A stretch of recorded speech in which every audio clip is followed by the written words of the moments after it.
ನಮ್ಮ ಅಧ್ಯಕ್ಷರು ಹೇಳಿದಾಗಲೇ ಈ ಅಕಾಡೆಮಿಯ ಸ್ಥಾಪನೆ ಮಾಡಿರ್ತಕ್ಕಂಥ ಒಂದು ಹಿನ್ನೆಲೆಯಲ್ಲಿ ಹೇಳಿದ್ರು. ಆ ನಿಟ್ಟಿನಲ್ಲಿ ಅತ್ಯಗತ್ಯವಾಗಿ ಬೇಕಾಗಿತ್ತು ಒಂದು ಅಕಾಡೆಮಿ. ಯಾಕಂದರೆ ನಮ್ಮ ಪ್ರಪಂಚದಾದ್ಯಂತ ಪ್ರಕಟಿಸಿಕೊಂಡಿರ್ತಕ್ಕಂಥ ನಮ್ಮ ಲಂಬಾಣಿ ಬಂಜಾರ ಸಮುದಾಯ ಬಹಳ ವೈಶಿಷ್ಟ್ಯಪೂರ್ಣವಾಗಿರ್ತಕ್ಕಂಥ ಒಂದು ಭಾಷೆ ಮತ್ತು ಸಂಸ್ಕೃತಿ ಒಳಗೊಂಡಿರ್ತಕ್ಕಂಥ ಒಂದು ಜನರ ಸಮುದಾಯ. ಆ ನಿಟ್ಟಿನಲ್ಲಿ ಆ ಸಮುದಾಯದ ಕುರಿತಾಗಿರ್ತಕ್ಕಂಥ ಒಂದು ಸಂಸ್ಕೃತಿಯನ್ನು ನಾವು ದಾಖಲೆ ಮಾಡ್ತಕ್ಕಂಥ ದಾಖಲೀಕರಣ ಮಾಡ್ತಕ್ಕಂಥ ಒಂದು ಕೆಲಸ.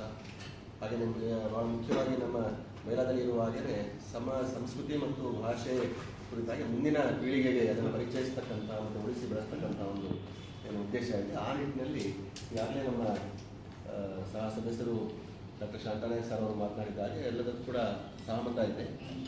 ಆ ನಿಟ್ಟಿನಲ್ಲಿ ಈಗಾಗಲೇ ಮೊದಲ ತಲೆಮಾರಿನ ವಿದ್ವಾಂಸರುಗಳು ನಮ್ಮ ಭಾಷೆ ಮತ್ತು ಸಂಸ್ಕೃತಿ ಕುರಿತಾಗಿ ಬಹಳಷ್ಟು ಸಂಶೋಧನೆ ನಡೆಸಿದ್ದಾರೆ. ಸಂಶೋಧನೆ ಆಗಿದೆ, ಪ್ರಕಟಣೆ ಆಗಿದೆ. ಅದಾಗಿದ್ದಾಗಿಯೂ ಬಹಳಷ್ಟು ನಮ್ಮ ಸಂಸ್ಕೃತಿ ಮತ್ತು ಕಲೆ ಕುರಿತಾಗಿ ಇನ್ನು ಆಗಬೇಕಾಗಿರ್ತಕ್ಕಂಥ ಕೆಲಸಗಳು ಬಹಳಷ್ಟು ಇದೆ. ಈಗಾಗಲೇ ಅಧ್ಯಕ್ಷರು ಹೇಳಿದ್ರು, ಶಾಂತಾನಾಯಕ್ ಸರ್ ಕೂಡ ಹೇಳಿದ್ರು, ಅದರ ದಾಖಲಾತೀಕರಣ ಬಹಳ ಮುಖ್ಯವಾಗಿ ಕಲೆ ಸಂಸ್ಕೃತಿ ಕುರಿತಾದ ದಾಖಲಾತೀಕರಣ ಆಗಬೇಕು. ಆ ನಿಟ್ಟಿನಲ್ಲಿ ಸಂಗ್ರಹ ಆಗಬೇಕು. ಮೊದಲು ನಮ್ಮಲ್ಲಿ ಬಹಳಷ್ಟು ಜನಪದ ಸಾಹಿತ್ಯದ ಸಂಗ್ರಹ ತುಂಬಾ ಕಡಿಮೆ ಆಗಿದೆ. ಸಂಶೋಧನೆ ಹೊರತುಪಡಿಸಿ ಅಲ್ಲಲ್ಲಿ ಲೇಖಕರು ಇವಾಗ ನಮ್ಮ ಪಳನಿಸ್ವಾಮಿ ಜಾಗೇಶ್ ಸರ್ ಅವರು ಅಥವಾ ಮೇಡಮ್ ಅವರು ಈ ಥರದ ಅನೇಕ ಒಂದಿಷ್ಟು ಲೇಖಕರು ಒಂದಿಷ್ಟು ಸಂಗ್ರಹ ಮಾಡಿರೋದಿದ್ರೆ ನಮ್ಮ ಸಮಾಜ ಮತ್ತು ಸಂಸ್ಕೃತಿ ಭಾಷೆ ಕುರಿತಾಗಿ ಸಂಗ್ರಹ ಕೆಲಸ ತುಂಬಾ ಕಡಿಮೆ ಇದೆ. ಅದು ಹೆಚ್ಚಿನದಾಗಿ ಆಗಬೇಕು.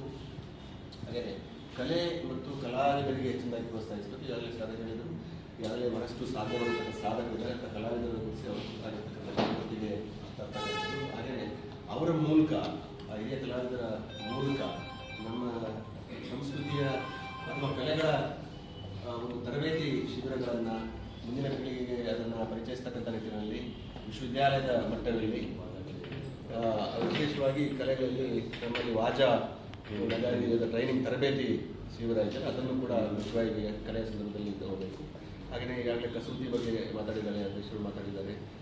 ಹಾಗೆಯೇ ಮೊದಲ ತಲೆಮಾರಿನಲ್ಲಿ ಅಧ್ಯಯನ ಮಾಡಿರ್ತಕ್ಕಂಥ ಸಂಶೋಧಕರು ವಿದ್ವಾಂಸರನ್ನು ಒಂದು ಸೌಹಾರ್ದಯುತ ಭೇಟಿ ಅವರನ್ನೆಲ್ಲ ಕರೆದು ಒಂದು ರೀತಿ ಅವರನ್ನು ಗೌರವಿಸ್ತಕ್ಕಂಥ ಒಂದು ಕೆಲಸ ಆಗಬೇಕು. ಯಾಕಂದರೆ ನಮ್ಮ ಸಮಾಜದ ಕುರಿತಾಗಿ ಒಂದು ಸಂಶೋಧನೆ ಮತ್ತು ಅಧ್ಯಯನ ಮಾಡಿ ಆ ಮೂಲಕ ನಾವು ಸಂಸ್ಕೃತಿ ಮತ್ತು ಸಮಾಜವನ್ನು ಗುರುತಿಸಿರ್ತಕ್ಕಂಥ ಒಂದು ಹಿನ್ನೆಲೆ ಒಳಗಡೆ ಅಥವಾ ಆ ನಿಟ್ಟಿನಲ್ಲಿ ತೊಡಗಿಸ್ಕೊಂಡಿರ್ತಕ್ಕಂಥ ಹಿನ್ನೆಲೆ ಒಳಗಡೆ ಅವರನ್ನು ಗೌರವಿಸ್ತಕ್ಕಂಥ ಕೆಲಸ ಆಗಬೇಕು. ಅದರ ಜೊತೆಗೆ ಅವ್ರ ಮೂಲಕ ಅವರ ಒಂದು ಸಲಹೆಗಳನ್ನು ಮುಂದಿನ ಕಾರ್ಯಯೋಜನೆ ಕುರಿತಾಗಿ ನಮ್ಮ ಅಕಾಡೆಮಿಗೆ ಏನು ಮಾಡ್ಬೋದು ಅಂತ ಕೆಲವು ಸಲಹೆಯನ್ನು ಕೊಡಿಸಬಹುದು. ಹಾಗೆಯೇ ಪ್ರಸ್ತುತ ಈಗ ನಮ್ಮ ನಡುವೆ ಇರ್ತಕ್ಕಂಥ ಯುವ ಬರಹಗಾರರು ಆಗಲಿ ನಮ್ಮ ಪ್ರಸ್ತಾಪ ಮಾಡಿದರು. ಆ ಯುವ ಬರಹಗಾರರು ಬಹಳಷ್ಟು ಜನ ಇದ್ದಾರೆ. ಅವರು ಜನಪದ ಸಾಹಿತ್ಯ ಅವರ ಸಾಹಿತ್ಯವನ್ನು ಸಂಗ್ರಹಿಸಬೇಕು, ಪ್ರಕಟಿಸಬೇಕು ಮತ್ತು ಅವರನ್ನು ಕೂಡ ಗೌರವಿಸಬೇಕು. ಮತ್ತು ನಮ್ಮ ಹಿರಿಯ ಕಲಾವಿದರುಗಳಿದ್ದಾರೆ, ಬಹಳಷ್ಟು ರಾಜ್ಯೋತ್ಸವ ಪ್ರಶಸ್ತಿಪಡೆದಿರ್ತಕ್ಕಂಥ ಅಭಿನಾಯಕ್ ಸರ್ ಸದಸ್ಯರು ಇದ್ದಾರೆ. ಆ ಥರದ ಅನೇಕ ಕಲಾವಿದರು, ಮೇಡಮ್ ಇದ್ದಾರೆ, ಭಾರತಿ ಮೇಡಮ್, ಶಾಂತಾನಾಯಕ್ ಮೇಡಮ್ ಇದ್ದಾರೆ. ಆ ಥರದ ಅನೇಕ ರಾಜ್ಯಾದ್ಯಂತ ಇದ್ದಾರೆ.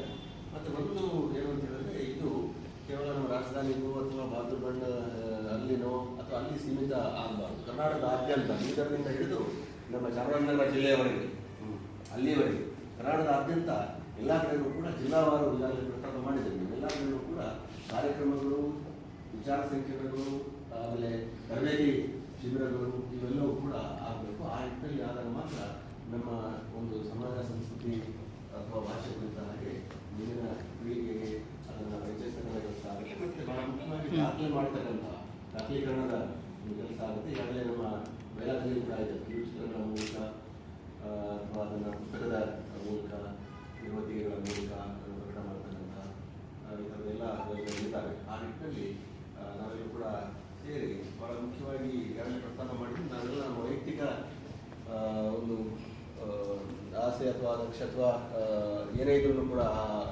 ಅಭಿಲಾಷೆ ಎಲ್ಲ ಬಿಟ್ಟು ಸಮಾಜಕ್ಕೆ ಪೂರಕವಾಗಿ ನಾವು ತೊಡಗಿಸ್ಕೊಂಡಿದ್ದೆ. ಆದಲ್ಲಿ ಇದೊಂದು ಸಮಾಜ ಸಂಸ್ಕೃತಿ ಕುರಿತಾಗಿ ಇನ್ನೂ ಹೆಚ್ಚಿನ ಆ ಸಂಸ್ಕೃತಿಯನ್ನು ಇನ್ನೂ ಹೆಚ್ಚಿನದಾಗಿ ನಾವು ವೃದ್ಧಿಸಲಿಕ್ಕೆ ಸಾಧ್ಯ ಆಗುತ್ತೆ ಅಂತ ಹೇಳಿ ನನ್ನ ಅನಿಸಿಕೆ. ಅವಕಾಶಕ್ಕೆ ಎಲ್ಲರಿಗೂ ಧನ್ಯವಾದಗಳು.